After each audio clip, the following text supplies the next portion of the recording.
जय मालिकां दी, जय मालिकां दी। ਜਾਣ ਤੋਂ ਪਹਿਲਾਂ ਉਹਨੂੰ ਪੁੱਛਿਆ, ਬੇਟਾ ਤੂੰ ਇਸ ਉਮਰ 'ਚ ਕੰਮ ਕਿਉਂ ਕਰਦਾ ਹੈ? ਆਪ ਇਹ ਕੀ ਕਰਦਾ ਇੰਨੀ ਗਰਮੀ 'ਚ? ਕਹਿੰਦਾ ਆਂਟੀ ਮੈਂ ਪੜ੍ਹਨਾ ਆ, ਇਸ ਲਈ ਸਕੂਲ ਦੀ ਫੀਸ ਨਹੀਂ ਹੁੰਦੀ, ਮੇਰਾ ਵੀ ਕੋਈ ਹੈ ਨਹੀਂ, ਤਾਂ ਆਹੀ ਮੈਂ ਕੰਮ ਸਕੂਲ ਤੋਂ ਬਾਅਦ ਕਰਕੇ ਜਿਹੜੇ 4 ਪੈਸੇ ਮਿਲਦੇ ਆ ਆਪਣੇ ਸਕੂਲ ਦੀ ਫੀਸ ਦਿੰਦਾ, ਕਿਤਾਬਾਂ ਖਰੀਦਦਾ ਆ। ਬਸ ਇੰਨੀ ਗੱਲ ਕਹਿ ਕੇ ਸਮਾਨ ਦਿਖਾਇਆ, ਚਲਾ ਗਿਆ। ਸਮਾਂ ਗੁਜ਼ਰਿਆ, ਉਹ ਔਰਤ ਬਿਰਧ ਹੋ ਗਈ। ਬਿਰਧ ਹੋ ਗਈ, ਹੁਣ ਘਰ 'ਚ ਕੋਈ ਨਹੀਂ ਸੀ। ਇੱਕ ਦਿਨ ਉਸ ਔਰਤ ਨੂੰ ਹਾਰਟ ਅਟੈਕ ਆ ਗਿਆ। ਆਂਡੀਆਂ ਗੁਆਂਢੀਆਂ ਨੇ ਚੱਕਿਆ, ਹਸਪੀਟਲ ਲੈ ਗਏ। ਹਸਪੀਟਲ ਜਦੋਂ ਲੈ ਕੇ ਜਾ ਰਹੇ ਸੀ ਤਾਂ ਔਰਤ ਨੂੰ ਆਪਣੇ ਅਟੈਕ ਦੀ ਇੰਨੀ ਫਿਕਰ ਨਹੀਂ ਸੀ ਜਿੰਨੀ ਫਿਕਰ ਸੀ ਕਿ ਉੱਥੇ ਮੇਰਾ ਖਰਚਾ ਕੌਣ ਕਰੇਗਾ, ਕਿਉਂਕਿ ਦਿਲ ਦੇ ਆਪਰੇਸ਼ਨ ਤੇ ਜਾਂ ਦਿਲ ਦੀਆਂ ਤੇ ਕਿੰਨਾ ਕੁਝ ਲੱਗ ਜਾਂਦਾ ਹੈ। ਉੱਥੇ ਮੇਰੀ ਦੇਖ ਰੇਖ ਕੌਣ ਕਰੇਗਾ? ਨਾ ਮੇਰੀ ਧੀ ਹੈ, ਨਾ ਮੇਰਾ ਪੁੱਤਰ, ਨਾ ਮੇਰਾ ਕੋਈ ਰਿਸ਼ਤੇਦਾਰ ਹੈ। ਇੰਨਾ ਚੰਗਾ ਰੱਬ ਮੈਨੂੰ ਮੌਤ ਹੀ ਦੇ ਦੇਵੇ। ਪਰ ਨਹੀਂ, ਉਹਨਾਂ ਜੀਵਨ ਲਿਖਿਆ ਤਾਂ ਲਿਖਿਆ ਹੈ। ਔਰਤ ਨੂੰ ਆਪਰੇਸ਼ਨ ਥੀਏਟਰ 'ਚ ਲੈ ਗਏ, ਆਪਰੇਸ਼ਨ ਹੋਇਆ। 7 ਦਿਨ ਔਰਤ ਉੱਥੇ ਰਹੀ, ਪਰ 7 ਦਿਨ ਉਹਦਾ ਦਿਲ ਇਹੀ ਧੜਕਦਾ ਸੀ ਕਿ ਜਦੋਂ ਬਿੱਲ ਬਣ ਕੇ ਆਣਾ ਹੈ ਤਾਂ ਪੈਸੇ ਕਿੱਥੋਂ ਦੇਣੇ ਹੈ। ਆਖਰ 7ਵੇਂ ਦਿਨ ਉਹਨੂੰ ਛੁੱਟੀ ਮਿਲਣੀ ਸੀ, ਛੁੱਟੀ ਮਿਲਣੀ ਸੀ। ਤਾਂ ਜਦੋਂ ਉਹਦੇ ਕੋਲ ਬਿੱਲ ਆਇਆ ਤਾਂ ਔਰਤ ਦੇਖ ਕੇ ਹੈਰਾਨ ਰਹਿ ਗਈ ਕਿ ਬਿੱਲ ਆਇਆ ਔਰ ਬਿੱਲ ਦੇ ਉੱਪਰ ਲਿਖਿਆ ਸੀ ਪੇਡ, ਯਾਨੀ ਮੋਹਰ ਲੱਗੀ ਹੁੰਦੀ ਪੇਡ ਦੀ। ਹਸਪੀਟਲ ਮੋਹਰ ਲਾਉਂਦੇ ਕਿ ਬਿੱਲ ਪੇ ਹੋ ਚੁੱਕਾ ਹੈ। ਤਾਂ ਔਰਤ ਕਹਿੰਦੀ ਇਹ ਬਿੱਲ ਕਿਹਨਾਂ ਦਿੱਤਾ? ਤਾਂ ਜਦੋਂ ਥੱਲੇ ਦੇਖਿਆ ਤਾਂ ਥੱਲੇ ਲਿਖਿਆ ਹੋਇਆ ਸੀ ਥੈਂਕਸ ਫॉर ਮਿਲਕ, ਕਿ ਥੈਂਕ ਯੂ ਤੁਹਾਡਾ ਉਹ ਦੁੱਧ ਦਾ ਗਲਾਸ ਦੇਣ ਵਾਸਤੇ। ਉਸ ਲਈ ਔਰਤ ਦਾ ਦਿਮਾਗ ਫੌਰਨ ਘੁੰਮ ਗਿਆ ਕਿ ਇਹ ਕੌਣ ਹੈ। ਫਿਰ ਯਾਦ ਆਇਆ, ਕਦੀ ਉਸ ਨੌਜਵਾਨ ਨੂੰ ਅੱਜ ਤੋਂ ਇੰਨੇ ਸਾਲ ਪਹਿਲਾਂ ਮੈਂ ਇੱਕ ਦੁੱਧ ਦਾ ਗਲਾਸ ਦਿੱਤਾ ਸੀ, ਔਰ ਅੱਜ ਉਹ ਦੁੱਧ ਦੇ ਗਲਾਸ ਦੀ ਐਡੀ ਕੀਮਤ ਕਿ ਮੇਰਾ ਲੱਖਾਂ ਦਾ ਬਿੱਲ ਦੇ ਵੀ ਗਿਆ, ਪਤਾ ਵੀ ਨਹੀਂ ਲੱਗਣ ਦਿੱਤਾ। ਤਾਂ ਉਸ ਲਈ ਉਹਨੂੰ ਪਤਾ ਲੱਗਾ ਕਿ ਕਦੀ ਕਿਸੇ ਨੂੰ ਦਿੱਤਾ, ਦਾਨ ਕੀਤਾ, ਨੇਕ ਰਸਤੇ ਖਰਚ ਕੀਤਾ, ਕਦੀ ਵਿਅਰਥ ਨਹੀਂ ਜਾਂਦਾ। ਕਿਤੇ ਨਾ ਕਿਤੇ ਵਾਪਸ ਉਹ ਇਨਸਾਨ ਨੂੰ ਕਈ ਹਜ਼ਾਰ ਗੁਣਾ ਹੋ ਕੇ ਮਿਲਦਾ ਹੀ ਹੈ। ਜ਼ਰਾ ਸੋਚੋ ਸਮਝੋ ਸਾਰੇ ਜੀ। ਇਸ ਲਈ ਜੇ ਅਸੀਂ ਚਾਹੁੰਦੇ ਹਾਂ ਸਾਡੇ ਜੀਵਨ 'ਚ ਖੁਸ਼ੀਆਂ ਆਣ, ਸਾਡੇ ਜੀਵਨ 'ਚ ਤੰਦਰੁਸਤੀ ਆਵੇ, ਤਾਂ ਫਿਰ ਨਾਲ ਨਾਲ ਕਰਮ ਕਰਨ ਦੀ ਆਦਤ ਵੀ ਬਣਾਓ। ਸਿਰਫ ਪ੍ਰਾਰਥਨਾ ਹੀ ਕਰਦੇ ਹਾਂ, ਸਿਰਫ ਬੇਨਤੀ ਕਰਦੇ ਹਾਂ, ਕਰਮ ਕੀ ਕਰਦੇ ਹਾਂ? ਅਸੀਂ ਕੋਈ ਸੇਵਾ ਕਰਦੇ ਹਾਂ? ਜਰਾ ਗੌਰ ਕਰਨਾ। ਜੇ ਕਿਤੇ ਸੇਵਾ ਦੀ ਜ਼ਰੂਰਤ ਵੀ ਹੈ, ਨਹੀਂ ਜੀ ਸਾਡੇ ਕੋਲ ਟਾਈਮ ਹੈ ਨਹੀਂ, ਆਫਿਸ ਜਾਣਾ ਹੈ। ਭਾਈ ਜੇ ਤੁਸੀਂ ਨਹੀਂ ਜਾ ਸਕਦੇ ਤਾਂ ਤੁਸੀਂ ਆਪਣੀ ਜਗ੍ਹਾ ਇੱਕ ਦਿਹਾੜੀਦਾਰ ਭੇਜ ਦਿਓ ਕਿ ਇਹਨੂੰ ਦਿਹਾੜੀ ਮੈਂ ਦੇ ਦਊਂ, ਪਰ ਇਹ ਸੇਵਾ ਤੂੰ ਕਰ, ਉਹ ਵੀ ਫਲ ਤੁਹਾਨੂੰ ਮਿਲ ਜਾਣਾ, ਕਿਉਂਕਿ ਤੁਸੀਂ ਆਪ ਨਾ ਜਾ ਕੇ ਆਪਣੀ ਜਗ੍ਹਾ ਕਿਸੇ ਦੀ ਡਿਊਟੀ ਲਾ ਦਿੱਤੀ। ਇਸ ਲਈ ਕਰਮ ਕਰਨਾ ਵੀ ਸਾਡੇ ਵਾਸਤੇ ਜ਼ਰੂਰੀ ਹੈ। ਕਰਮ ਦੇ ਨਾਲ ਹੀ ਸਾਡੇ ਵਾਸਤੇ ਉਹ ਕਿਰਪਾ ਦੇ, ਰਹਿਮਤ ਦੇ ਦੁਆਰ ਖੁੱਲਦੇ, ਫੇਰ ਹੀ ਭਗਵਾਨ ਸਾਡਾ ਸਾਥ ਦਿੰਦਾ ਹੈ। ਇਸ ਲਈ ਸ਼੍ਰੀ ਕ੍ਰਿਸ਼ਨ ਨੇ ਵੀ ਕਰਮ ਤੇ ਜ਼ੋਰ ਦਿੱਤਾ, ਕਰਮ ਕਰ ਤਾਂ ਫਿਰ ਤੇਰੇ ਜੀਵਨ 'ਚ ਖੁਸ਼ੀਆਂ ਆਣਗੀਆਂ। ਇਸ ਲਈ ਆਓ, ਹੁਣ ਸਮਾਂ ਕਾਫੀ ਹੋ ਗਿਆ ਹੈ। ਵੈਸੇ ਤਾਂ ਅੱਜ ਸਮਝਣ ਵਾਸਤੇ ਇੰਨਾ ਹੀ ਬਹੁਤ ਹੈ ਕਿ ਅਗਰ ਸਾਡੇ ਅੰਦਰ ਪਿਆਰ ਹੈ, ਵਿਸ਼ਵਾਸ ਹੈ, ਤਾਂ ਫਿਰ ਤਾਂ ਸਭ ਕੁਝ ਆ ਜਾਂਦਾ ਹੈ। ਕਿਉਂਕਿ ਜਿੱਥੇ ਪਿਆਰ ਹੋਵੇ, ਵਿਸ਼ਵਾਸ ਹੋਵੇ, ਉੱਥੇ ਪਾਣ ਦੀ ਤੜਫ ਵੀ ਪੈਦਾ ਹੋ ਜਾਂਦੀ ਹੈ। ਇਸ ਲਈ ਪੁੱਛਿਆ ਕਿ ਬਿਰਹਾ ਕਿੱਦਾਂ ਪੈਦਾ ਹੋਵੇ, ਤਾਂ ਬਿਰਹਾ ਵੀ ਤਾਂ ਪ੍ਰੇਮ ਨਾਲ ਹੀ ਪੈਦਾ ਹੁੰਦੀ ਹੈ। ਕਿਉਂਕਿ ਜੇ ਤੁਹਾਡੇ ਅੰਦਰ ਪ੍ਰੇਮ ਹੈ ਤਾਂ ਤੜਫ ਵੀ ਤਾਂ ਹੀ ਹੁੰਦੀ ਹੈ। ਜੇ ਤੁਸੀਂ ਕਿਸੇ ਨੂੰ ਮਿਲਣਾ ਹੋਵੇ ਤਾਂ ਤੁਹਾਡਾ ਦਿਲ ਕਿਹਨੂੰ ਮਿਲਣ ਨੂੰ ਤੜਫਦਾ ਹੈ? ਜਿਹਦੇ ਨਾਲ ਤੁਹਾਨੂੰ ਪਿਆਰ ਹੋਵੇ। ਔਰ ਇਸ ਲਈ ਮਾਲਕ ਦੇ ਪ੍ਰਤੀ ਸਾਡੇ ਅੰਦਰ ਜਦੋਂ ਪ੍ਰੇਮ ਹੋਏਗਾ, ਮਾਲਕ ਦੇ ਪ੍ਰਤੀ ਜਦੋਂ ਸਾਡੇ ਅੰਦਰ ਅਟੂਟ ਵਿਸ਼ਵਾਸ ਹੋਏਗਾ, ਐਸਾ ਪ੍ਰੇਮ ਹੋਏਗਾ ਕਿ ਮੈਂ ਆਪਣੇ ਮਾਲਿਕ ਨੂੰ ਪਾਣਾ ਹੈ, ਤਾਂ ਤੁਹਾਡਾ ਪ੍ਰੇਮ ਹੀ ਐਸੀ ਪਿਆਸ ਪੈਦਾ ਕਰ ਦੇਗਾ ਕਿ ਤੁਹਾਡਾ ਦਿਲ ਤੜਫ ਉੱਠੇਗਾ, ਜਿਹਨੂੰ ਕਹਿੰਦੇ ਬਿਰਹਾ। ਇਸ ਲਈ ਹਮੇਸ਼ਾ ਯਾਦ ਰੱਖਣਾ ਕਿ ਜਦੋਂ ਸਤਸੰਗ 'ਚ ਬੈਠਾਂਗੇ ਤਾਂ ਸਤਸੰਗ 'ਚ ਬੈਠ ਕੇ ਹੀ ਇਹ ਬਿਰਹਾ ਪੈਦਾ ਹੁੰਦੀ ਹੈ, ਇਹ ਪ੍ਰੇਮ ਪੈਦਾ ਹੁੰਦਾ। ਕਿਉਂਕਿ ਬੱਚੇ ਨੇ ਪੁੱਛਿਆ ਹੈ ਕਿ ਬਿਰਹਾ ਕਿੱਦਾਂ ਪੈਦਾ ਹੋਵੇ। ਦੁਨੀਆ ਦੀ ਖਾਤਰ ਤਾਂ ਸਾਰੇ ਤੜਫਦੇ ਹੈ, ਦੁਨੀਆ ਦਾ ਵਿਯੋਗ ਜਾਂ ਦੁਨੀਆ ਦੀ ਬਿਰਹਾ 'ਚ ਤਾਂ ਸਾਰੇ ਹੀ ਰੋਂਦੇ ਹੈ, ਪਰ ਪ੍ਰਮਾਤਮਾ ਦਾ ਪ੍ਰੇਮ, ਪ੍ਰਮਾਤਮਾ ਦੀ ਬਿਰਹਾ ਕਿੱਦਾਂ ਪੈਦਾ ਹੋਵੇ? ਤਾਂ ਜ਼ਰਾ ਸਮਝਣਾ ਕਿ ਇਨਸਾਨ ਜਿਹਦੇ ਬਾਰੇ ਸੁਣੀ ਜਾਵੇ ਨਾ, ਇਨਸਾਨ ਦਾ ਦਿਲ ਉਹਨੂੰ ਹੀ ਪ੍ਰਾਪਤ ਕਰਨ ਨੂੰ ਕਰਦਾ ਹੈ।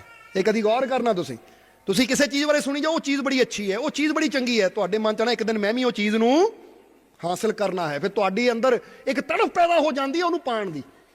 ਇਸ ਲਈ ਜਦੋਂ ਅਸੀਂ ਸੰਤਾਂ ਦੇ ਕੋਲ ਬਹਿੰਦੇ ਹਾਂ, ਸਤਸੰਗ ਵਿੱਚ ਬਹਿੰਦੇ ਹਾਂ, ਤਾਂ ਸੰਤਾਂ ਦੇ ਕੋਲ ਬਹਿ ਕੇ ਜਦੋਂ ਪ੍ਰਮਾਤਮਾ ਦੀ ਗੱਲ ਸੁਣਦੇ ਹਾਂ, ਪ੍ਰਭੂ ਦੀ ਗੱਲ ਸੁਣਦੇ ਹਾਂ, ਤਾਂ ਸਾਡੇ ਅੰਦਰ ਵੀ ਫਿਰ ਤੜਫ ਪੈਦਾ ਹੁੰਦੀ ਹੈ ਕਿ ਮੈਂ ਵੀ ਆਪਣੇ ਪ੍ਰਭੂ ਨੂੰ, ਆਪਣੇ ਪ੍ਰਮਾਤਮਾ ਨੂੰ ਪਾਣਾ ਹੈ, ਮੈਂ ਵੀ ਉਹਨੂੰ ਪ੍ਰਾਪਤ ਕਰਨਾ ਹੈ। ਔਰ ਜਦੋਂ ਇਹ ਭਾਵਨਾ ਪ੍ਰਾਪਤ ਕਰਨ ਦੀ ਆਂਦੀ ਤਾਂ ਫਿਰ ਕਰਮ ਵੀ ਇਨਸਾਨ ਫੇਰ ਹੀ ਕਰਦਾ, ਕਿਉਂਕਿ ਜਦੋਂ ਅੰਦਰ ਆ ਗਿਆ ਕਿ ਮੈਂ ਇਹਨੂੰ ਪਾਣਾ ਹੈ ਤਾਂ ਫਿਰ ਇਨਸਾਨ ਕਹਿੰਦਾ ਹੁਣ ਇਹਨੂੰ ਪਾਣ ਵਾਸਤੇ ਮੈਨੂੰ ਜੋ ਵੀ ਕਰਮ ਕਰਨੇ ਪੈਣਗੇ ਮੈਂ ਕਰਨ ਨੂੰ ਤਿਆਰ ਹਾਂ।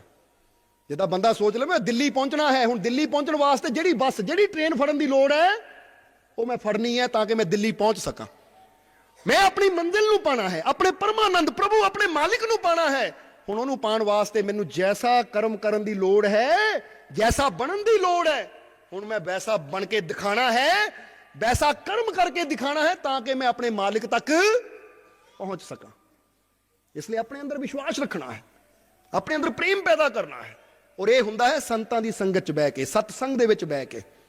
ਇਸ ਲਈ ਆਓ ਹੁਣ ਆਖਰਲੇ ਵਚਨਾਂ 'ਚ ਇਹੀ ਕਵਾਂਗੇ ਕਿ ਅੰਦਰ ਵਿਸ਼ਵਾਸ ਦਾ ਹੋਣਾ ਬਹੁਤ ਜ਼ਰੂਰੀ ਹੈ, ਕਿਉਂਕਿ ਜਿੱਦਾਂ ਦੱਸਿਆ ਕਿ ਪਤੀ ਪਤਨੀ ਭੈਣ ਭਰਾ ਰਿਸ਼ਤਿਆਂ 'ਚ ਵਿਸ਼ਵਾਸ ਹੋਵੇ ਤਾਂ ਖੁਸ਼ੀਆਂ ਹੁੰਦੀਆਂ ਹੈ, ਘਰ 'ਚ ਸ਼ਾਂਤੀ ਹੁੰਦੀ ਹੈ। ਤਾਂ ਜਦੋਂ ਇਹੀ ਵਿਸ਼ਵਾਸ ਮਾਲਿਕ ਦੇ ਨਾਲ ਹੋਵੇ, ਆਪਣੇ ਪ੍ਰਭੂ ਦੇ ਨਾਲ ਹੋਵੇ, ਤਾਂ ਫਿਰ ਘਰ 'ਚ ਪਰਮਾਨੰਦ ਹੁੰਦਾ ਹੈ, ਫਿਰ ਘਰ 'ਚ ਪਰਮ ਸ਼ਾਂਤੀ ਹੁੰਦੀ ਹੈ। ਇਸ ਲਈ ਉਹ ਵਿਸ਼ਵਾਸ ਆਪਣੇ ਅੰਦਰ ਪੈਦਾ ਕਰ ਲਓ ਕਿ ਮੇਰਾ ਮਾਲਿਕ ਮੇਰੇ ਨਾਲ ਹੈ ਤਾਂ ਮੈਨੂੰ ਕੋਈ ਫਿਕਰ ਨਹੀਂ। ਔਰ ਆਪਣੇ ਜੀਵਨ ਨੂੰ ਐਸਾ ਬਣਾ ਲਓ, ਆਪਣੀ ਜ਼ਿੰਦਗੀ ਨੂੰ ਐਸਾ ਬਣਾ ਲਓ ਕਿ ਪ੍ਰਮਾਤਮਾ ਆ ਜਾਵੇ, ਕਿਉਂਕਿ ਜਦੋਂ ਉਹਨਾਂ ਦੇਖਣਾ ਹੁਣ ਆਹ ਹਿਰਦਾ ਤਿਆਰ ਹੈ ਤਾਂ ਉਹਨਾਂ ਆਪਣੇ ਆਪ ਹੀ ਤੁਹਾਡੇ ਦੁਆਰ ਤੱਕ ਪਹੁੰਚ ਜਾਣਾ ਹੈ। ਬਸ ਤੁਹਾਡੀ ਤਿਆਰੀ ਚਾਹੀਦੀ ਹੈ।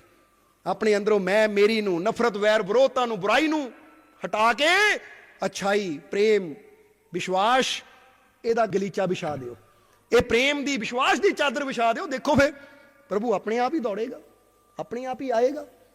ਇਸ ਲਈ ਆਪਣੇ ਅੰਦਰ ਵਿਸ਼ਵਾਸ ਪ੍ਰੇਮ ਰੱਖਾਂਗੇ ਤਾਂ ਫਿਰ ਡਰਨ ਦੀ ਲੋੜ ਨਹੀਂ। ਔਰ ਜਿੱਦਾਂ ਹੀ ਦੱਸਿਆ ਕਿ ਜੇ ਮਾਲਕ ਦੇ ਬੇੜੇ 'ਚ ਸਵਾਰ ਹੋ ਨਾ ਤਾਂ ਤੂਫਾਨ ਬੇਸ਼ੱਕ ਆਣ, ਲਹਿਰਾਂ ਬੇਸ਼ੱਕ ਆਣ, ਪਰ ਉਹ ਮਾਲਕ ਦਾ ਬੇੜਾ ਨਾ ਕਦੀ ਡੁੱਬਿਆ ਤਾਂ ਨਾ ਕਦੀ ਡੁੱਬ ਸਕਦਾ ਹੈ, ਕਿਉਂਕਿ ਉਹਨਾਂ ਤਾਂ 12 ਸਾਲਾਂ ਦੇ ਡੁੱਬੇ ਬੰਨੇ ਲਾ ਦਿੱਤੇ, ਤਾਂ ਜਿਹੜਾ ਉਹਦਾ ਹੋ ਗਿਆ ਉਹ ਕਿੱਦਾਂ ਡੁੱਬੇਗਾ।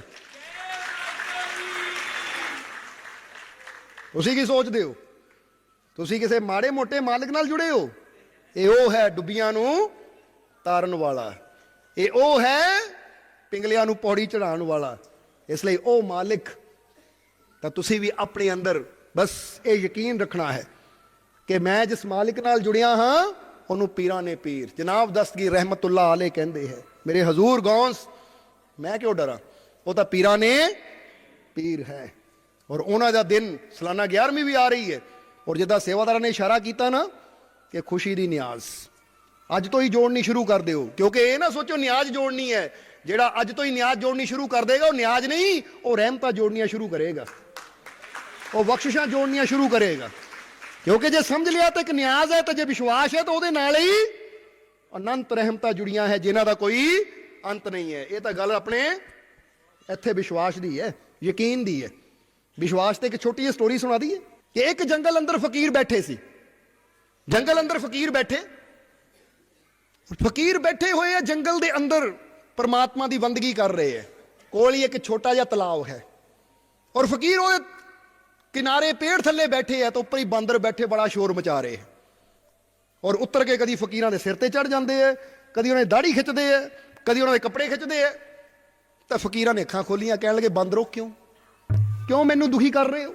ਉਹ ਮੈਂ ਆਪਣੇ ਰੱਬ ਦੀ ਬੰਦਗੀ ਕਰ ਰਿਹਾ, ਪਰਮਾਤਮਾ ਦੀ ਯਾਦ ਵਿੱਚ ਬੈਠਾ ਆ, ਔਰ ਤੁਸੀਂ ਐਵੇਂ ਕਦੀ ਦਾੜੀ ਖਿੱਚੀ ਜਾਂਦੇ ਹੋ, ਕਦੀ ਬਾਲ ਖਿੱਚੀ ਜਾਂਦੇ ਹੋ, ਕਦੀ ਕੱਪੜੇ ਖਿੱਚੀ ਜਾਂਦੇ ਹੋ। ਕਸਰ ਕੀ ਹੈ ਤੁਹਾਨੂੰ? ਕਹਾਣੀ ਹੈ ਸਿਰਫ ਸਾਨੂੰ ਗਿਆਨ ਦੇਣ ਵਾਸਤੇ। ਤਾਂ ਉਸ ਵੇਲੇ ਬਾਂਦਰਾਂ ਨੇ ਕਿਹਾ ਸਾਨੂੰ ਨਾ ਨਫ਼ਰਤ ਹੈ, ਨਫ਼ਰਤ ਇਨਸਾਨਾਂ ਨਾਲ ਨਫ਼ਰਤ ਹੈ ਸਾਨੂੰ।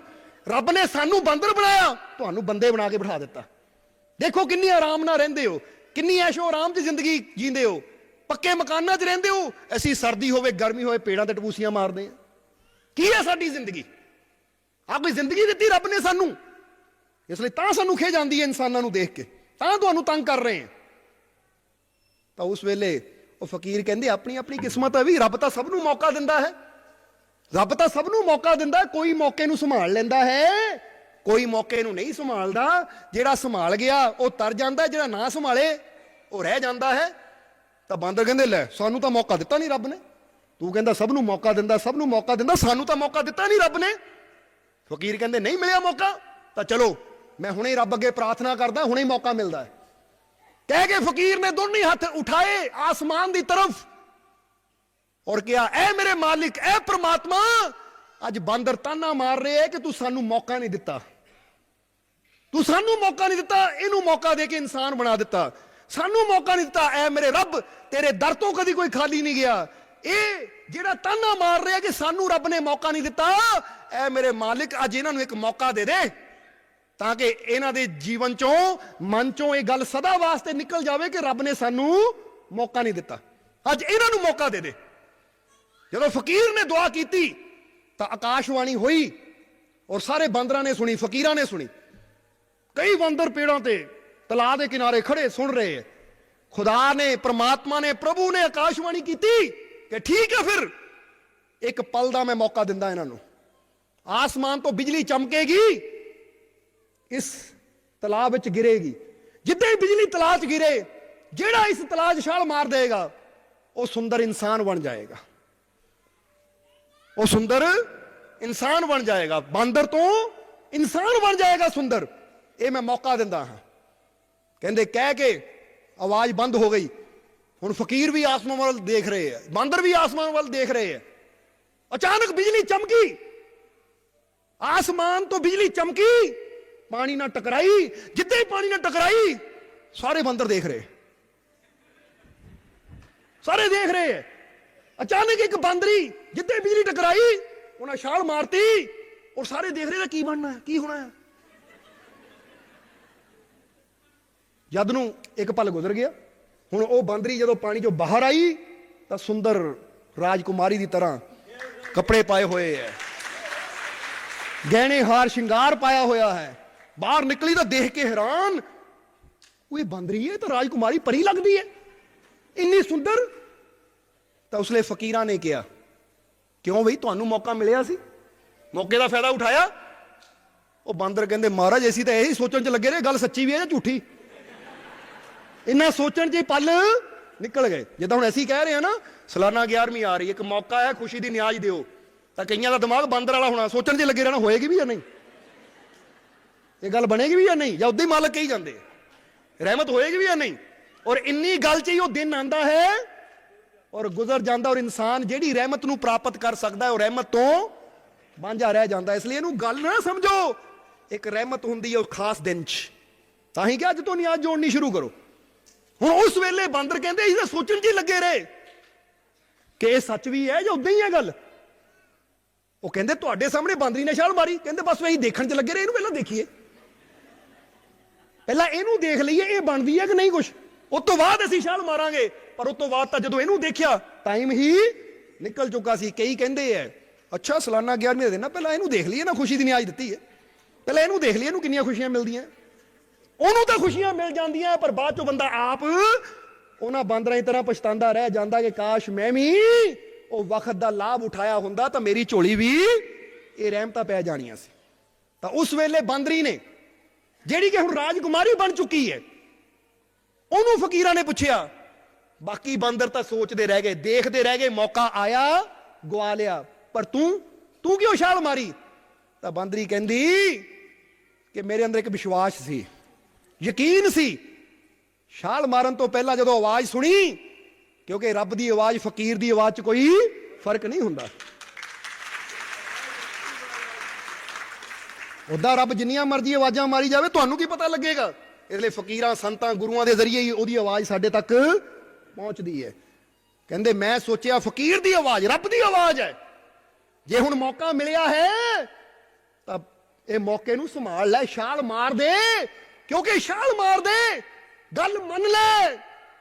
ਜੇ ਗੱਲ ਸੱਚੀ ਹੋਈ ਤਾਂ ਜ਼ਿੰਦਗੀ ਬਦਲ ਜਾਣੀ ਹੈ, ਤਾਂ ਜੇ ਗੱਲ ਗਲਤ ਹੋਈ ਤਾਂ ਮੇਰਾ ਕੀ ਜਾਣਾ ਹੈ, ਮੇਰਾ ਜਾਣਾ ਕੀ ਹੈ। ਉਹ ਕਰਨ 'ਚ ਵੀ ਮੇਰਾ ਫਾਇਦਾ ਹੀ ਹੈ ਕਿ ਮੈਂ ਫਕੀਰਾਂ ਦੀ ਗੱਲ ਮੰਨੀ। ਔਰ ਦੂਸਰੀ ਗੱਲ ਮੇਰੇ ਅੰਦਰ ਉਸ ਲਈ ਇਹ ਆਈ ਕਿ ਫਕੀਰਾਂ ਦੀ ਗੱਲ ਮੰਨ ਕੇ ਜੇ ਮੈਂ ਛਾਲ ਮਾਰ ਦਿੱਤੀ ਤਾਂ ਫਕੀਰਾਂ ਦੀ ਗੱਲ ਅੰਦਰ ਚੱਲਣ ਵਾਲੇ ਦਾ ਘਾਟਾ ਤਾਂ ਕਦੀ ਹੋ ਹੀ ਨਹੀਂ ਸਕਦਾ। ਉਹਨੂੰ ਫਾਇਦਾ ਜ਼ਰੂਰ ਹੁੰਦਾ ਹੈ ਜੋ ਫਕੀਰਾਂ ਦੇ, ਸੰਤਾਂ ਦੇ ਵਚਨਾਂ ਨੂੰ ਮੰਨ ਲੈਂਦਾ ਹੈ, ਕਿਉਂਕਿ ਸੰਤ ਵਚਨ ਪਲਟੇ ਨਹੀਂ, ਪਲਟ ਜਾਏ ਬ੍ਰਹਿਮੰਡ। ਮੈਂ ਵਿਸ਼ਵਾਸ ਨਾਲ ਛਾਲ ਮਾਰੀ ਤਾਂ ਦੇਖੋ ਮੇਰਾ ਰੂਪ ਬਦਲ ਗਿਆ। ਹਾਲੇ ਗੱਲ ਚੱਲ ਹੀ ਰਹੀ ਸੀ ਕਿ ਜਦ ਨੂੰ ਇੱਕ ਰਾਜਾ ਸ਼ਿਕਾਰ ਖੇਡਣ ਵਾਸਤੇ ਉਹ ਜੰਗਲ 'ਚ ਆਇਆ। ਰਾਜਾ ਸ਼ਿਕਾਰ ਖੇਡਣ ਵਾਸਤੇ ਜੰਗਲ 'ਚ ਆਇਆ। ਜਦੋਂ ਉਹਦੀ ਨਜ਼ਰ ਗਈ ਕਿ ਫਕੀਰਾਂ ਦੇ ਲਾਗੇ ਇੱਕ ਸੁੰਦਰ ਰਾਜਕੁਮਾਰੀ ਖੜੀ ਹੈ, ਤਾਂ ਰਾਜਾ ਹਾਲੇ ਉਹਦੀ ਸ਼ਾਦੀ ਨਹੀਂ ਹੋਈ ਸੀ। ਉਹਨੇ ਜਦੋਂ ਦੇਖਿਆ ਕਿ ਇੰਨੀ ਸੁੰਦਰ ਰਾਜਕੁਮਾਰੀ ਜੰਗਲ 'ਚ ਕਿੱਦਾਂ, ਫਕੀਰਾਂ ਨੂੰ ਪੁੱਛਿਆ ਤਾਂ ਫਕੀਰਾਂ ਨੇ ਸਾਰੀ ਗੱਲ ਦੱਸੀ। ਜਦੋਂ ਰਾਜੇ ਨੇ ਸੁਣਿਆ, ਰਾਜਾ ਕਹਿੰਦਾ ਜੇ ਇਹ ਬਾਂਦਰੀ ਹੋ ਕੇ ਇੰਨੀ ਸਮਝਦਾਰ ਹੋ ਸਕਦੀ ਹੈ, ਕਿ ਇਹਨੂੰ ਇੰਨਾ ਵਿਸ਼ਵਾਸ ਸੀ ਸੰਤਾਂ ਦੇ ਵਚਨਾਂ ਤੇ, ਇੰਨੀ ਅਕਲ ਸੀ, ਤਾਂ ਹੁਣ ਇਹ ਇਨਸਾਨ ਹੋ ਕੇ ਕਿੰਨੀ ਜ਼ਿਆਦਾ ਅਕਲਮੰਦ ਹੋ ਗਈ ਹੋਣੀ ਹੈ। ਕਿਉਂਕਿ ਜਦੋਂ ਇਹ ਬਾਂਦਰ ਦੇ ਸਰੀਰ 'ਚ ਸੀ, ਹਾਲਾਂਕਿ ਕਹਿੰਦੇ ਬਾਂਦਰ ਨੂੰ ਅਕਲ ਨਹੀਂ ਹੁੰਦੀ, ਪਰ ਬਾਂਦਰ ਦੇ ਸਰੀਰ 'ਚ ਵੀ ਇਹਨੂੰ ਇੰਨੀ ਸਮਝ ਸੀ ਕਿ ਮੈਂ ਫਕੀਰਾਂ ਦੇ ਵਚਨਾਂ ਨੂੰ ਸੰਭਾਲਣਾ ਹੈ, ਇਹ ਵਚਨ, ਇਹ ਮੌਕਾ ਗਵਾਉਣਾ ਨਹੀਂ ਹੈ। ਜੇ ਇੰਨੀ ਅਕਲ ਉਦੋਂ ਹੀ ਸੀ ਤਾਂ ਹੁਣ ਤਾਂ ਇਨਸਾਨੀ ਸਰੀਰ ਮਿਲ ਗਿਆ, ਔਰ ਇਨਸਾਨੀ ਸਰੀਰ ਅੰਦਰ ਤਾਂ ਸਮਝ ਕਈ ਗੁਣਾ ਬਾਂਦਰਾਂ ਤੋਂ ਜ਼ਿਆਦਾ ਹੁੰਦੀ ਹੈ। ਇਸ ਲਈ ਮਹਾਰਾਜ ਮੈਂ ਬੇਨਤੀ ਕਰਦਾ, ਜੇ ਤੁਹਾਡੀ ਧੀ ਹੈ ਇਹਦੀ ਸ਼ਾਦੀ ਮੇਰੇ ਨਾਲ ਕਰ ਦਿਓ। ਫਕੀਰਾਂ ਨੇ ਉਹ ਰਾਜਕੁਮਾਰੀ ਦਾ ਹੱਥ ਰਾਜੇ ਦੇ ਹੱਥ 'ਚ ਦਿੱਤਾ। ਹੁਣ ਉਹ ਰਾਜਕੁਮਾਰੀ ਰੱਥ ਤੇ ਸਵਾਰ ਹੋ ਕੇ, ਬਾਂਦਰੀ ਜੋ ਰਾਜਕੁਮਾਰੀ ਬਣ ਗਈ ਸੀ, ਰੱਥ ਤੇ ਸਵਾਰ ਹੋ ਕੇ ਰਾਜੇ ਨਾਲ ਜਾ ਰਹੀ, ਤਾਂ ਬਾਕੀ ਬਾਂਦਰ ਦੇਖ ਰਹੇ ਹਨ। ਹੁਣ ਸਾਲਾਨਾ 11ਵੀਂ ਦਾ ਦਿਨ ਆ ਨਾ, ਕਈਆਂ ਨੇ ਤੇ ਰਹਿਮਤਾਂ ਦੇ ਰੱਥ ਤੇ ਸਵਾਰ ਹੋ ਕੇ ਚੱਲ ਜਾਣਾ, ਕਈਆਂ ਨੇ ਦੇਖੀ ਜਾਣਾ ਕਾਸ਼ ਮੈਂ ਵੀ ਜੋੜ ਲੈਂਦਾ ਯਾਰ। ਪੈਂਟਾਂ ਤੇ 1000 ਰੁਪਇਆ ਖਰਚਤਾ, ਕਮੀਜ਼ਾਂ ਤੇ 1000 ਰੁਪਇਆ ਖਰਚਤਾ, ਰੋਟੀਆਂ ਤੇ ਬੱਚਿਆਂ ਨੂੰ ਪੀਜ਼ੇ ਖਿਲਾਉਂਦਿਆਂ ਹਜ਼ਾਰਾਂ ਖਰਚ ਦਿੱਤੇ। ਯਾਰ ਮੈਂ ਵੀ ਨਿਆਜ਼ ਜੋੜ ਲੈਂਦਾ ਤਾਂ ਅੱਜ ਮੈਂ ਵੀ ਰਹਿਮਤਾਂ ਦੇ ਰੱਥ ਤੇ ਸਵਾਰ ਹੋ ਜਾਂਦਾ। सोचो जरा, बाद चो सोचना की होना, तब पछताए क्या होगा जब चिड़िया चुगे खेत। इसलिए एक मौका है, ये मौके नूं गवाइए ना, ये मौके नूं संभालिए, क्योंकि फकीरां संतां दे वचनां च असर है।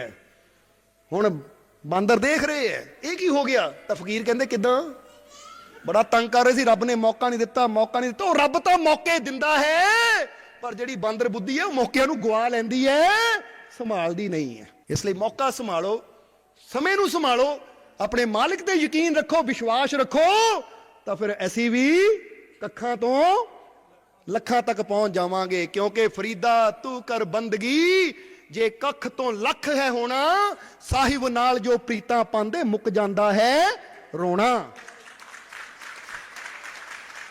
ਬਾਬਾ ਫਰੀਦ ਕਹਿੰਦੇ ਜੇ ਤੂੰ ਕੱਖੋਂ ਲੱਖਾਂ ਦਾ ਹੋਣਾ ਤਾਂ ਆਪਣੇ ਸਾਹਿਬ ਨਾਲ ਪ੍ਰੀਤ ਕਰ, ਆਪਣੇ ਸਾਹਿਬ ਨਾਲ ਪਿਆਰ ਪਾ, ਕਿਉਂਕਿ ਜਿਹੜੇ ਉਹਦੀ ਬੰਦਗੀ ਕਰਦੇ ਐ, ਉਸ ਮਾਲਿਕ ਦੇ ਨਾਲ ਜੁੜ ਕੇ ਉਹਨਾਂ ਪ੍ਰੇਮ ਕਰਦੇ ਐ, ਫਿਰ ਕੱਖਾਂ ਤੋਂ ਲੱਖਾਂ ਤੱਕ ਹੋ ਜਾਂਦੇ ਐ। ਇਸ ਲਈ ਆਓ ਅਸੀਂ ਵੀ ਬੰਦਗੀ ਕਰੀਏ ਆਪਣੇ ਮਾਲਿਕ ਦੀ, ਵਿਸ਼ਵਾਸ ਰੱਖੀਏ ਆਪਣੇ ਮਾਲਿਕ ਤੇ, ਜੁੜ ਜਾਈਏ ਦਿਲੋਂ ਆਪਣੇ ਮਾਲਿਕ ਨਾਲ, ਤਾਂ ਫਿਰ ਜੀਵਨ 'ਚ ਸਾਨੂੰ ਕੋਈ ਕਮੀ, ਕੋਈ ਤੋਟ, ਕੋਈ ਘਾਟ ਨਹੀਂ ਆਏਗੀ। ਸਾਡਾ ਇਹ ਜੀਵਨ, ਸਾਡਾ ਇਹ ਜਨਮ ਸਫਲ ਹੋ ਜਾਏਗਾ। जय माता दी।